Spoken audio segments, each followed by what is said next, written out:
हनुमान लंका धूम।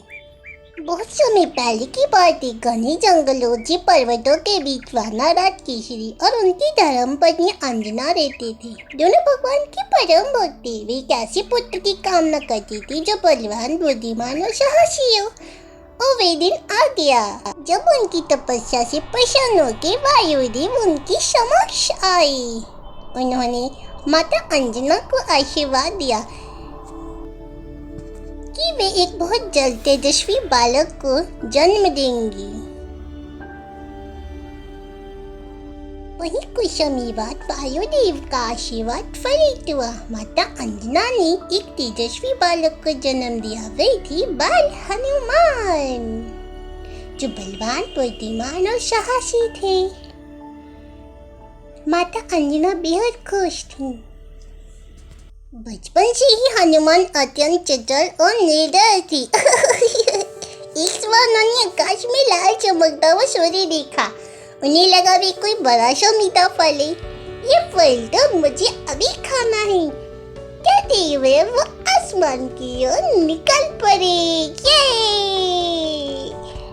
उनकी गति को देखी पक्षी भी चकित रह गए थे। वे वायु के समान तेज थे।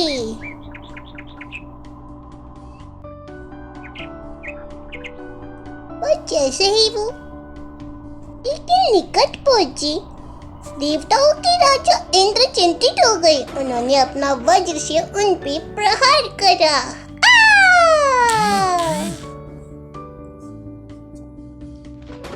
वज्र हनुमान को लग गया, जिसकी वजह से वे नीचे की ओर गिर पड़े।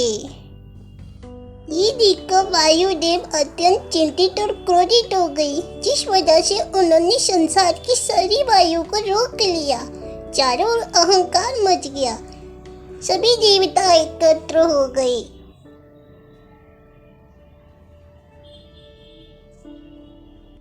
सभी देवताओं ने मिलकर बालक को स्वस्थ किया और अनेक प्रकार की वरदान, शक्ति, अपार बुद्धि, अस्त्र शस्त्र, रक्षा, इच्छा अनुसार रूप बदलने की क्षमता, अद्भुत शक्तियों से संपूर्ण अपूर्ण किया।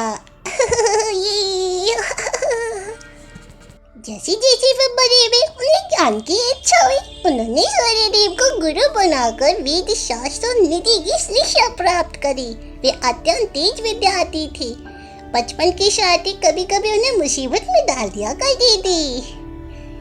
जैसे कि एक बारी एक वन में जाकर ऋषियों को परेशान किया, जिसकी वजह से ऋषियों ने उनको श्राप दे दिया कि उचित समय आने पर वे अपनी सभी शक्तियों को भूल जाएंगे।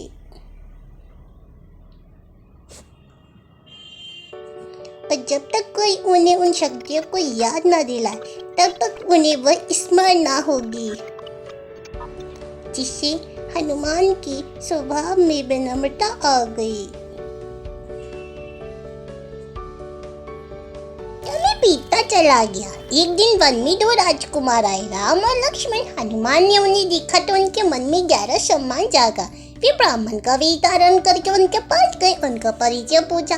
जब उन्हें पता चला कि अयोध्या की राजकुमार पत्नी सीता की खोज में है, तो वे तुरंत उनके सेवक बन गए। श्री राम के चरणों में बैठ के वे रोने लगी, क्योंकि उन्हें पता चल गया था उनकी भेंट अपने प्रभु श्री राम से हो गई है।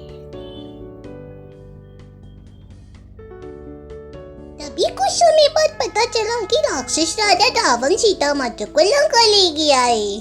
तभी सभी वानर सेना समुद्र के किनारे पहुंची, पर विशाल समुद्र को पार करना कठिन था। तभी जामवंत कागा ने हनुमान जी को उनकी शक्ति का आभास कराया। सभी ने जय श्री राम के नारे लगाए। से ही उन्हें अपनी शक्ति का स्मरण हुआ। उनका शरीर विशाल खाई हो गया। जय श्री राम नारा लगा के वे ऊपर की ओर बढ़े।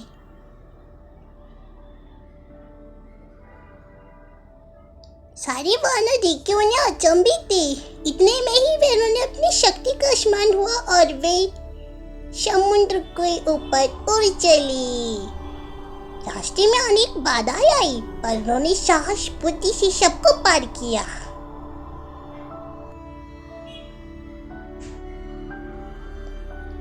इस तरह वे लंका पहुंच गए।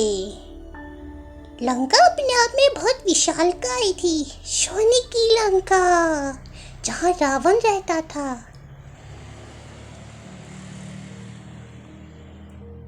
वहाँ लंका में उन्होंने अशोक वाटिका में बैठी माता सीता को खोज लिया। उन्होंने राम की अंगूठी देखकर उन्हें विश्वास दिलाया कि वे उन्हें बचाने के लिए आए हैं। किंतु माता सीता थोड़ी चिंतित थी, व्याकुल थी श्री राम के बिना। तभी राक्षसों ने हनुमान को पकड़ लिया और उनकी पूंछ पकड़ के उसमें कपड़ा बांध के आग लगा दी। परंतु हनुमान मुस्कुराए, गरजे। उन्होंने अपनी पूंछ लंबी कर ली और पूरी नगर में कूदते हुए आग फैला दी। देखते ही देखते लंका जलने लगी, पर उन्होंने ध्यान रखा कि माता सीता को कोई हानि न पहुंची। अपना कार्य पूर्ण करके वे वापस श्री राम के पास लौटने को हुए। बाद में युद्ध हुआ। युद्ध के दौरान लक्ष्मण घायल हो गए। उन्हें बचाने के लिए संजीवनी बूटी की बहुत आवश्यकता थी। हनुमान जी ने बिना सोचे समझे जय श्री राम बोल के संजीवनी बूटी लेने के लिए तुरंत हिमालय की ओर निकल पड़ी। संजीवनी बूटी की पहचान न होने के कारण वे पूरा पर्वत ही उठा के ले आई।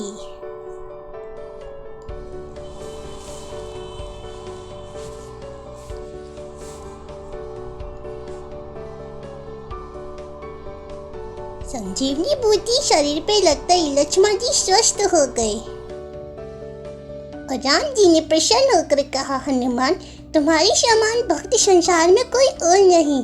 हनुमान जी ने विनम्रता से उत्तर दिया, प्रभु, मैं तो आपका सेवक हूँ। इस तरह वे सदैव श्री राम के सेवक बने रहे। जय श्री राम, जय श्री राम, जय श्री राम। कहानी से हमें सीख मिलती है, साहस, निष्ठा, सच्ची भक्ति से हर कठिनाई को पार किया जा सकता है। जय श्री राम। कहानी अच्छी लगे हो तो चैनल को लाइक और सब्सक्राइब करें।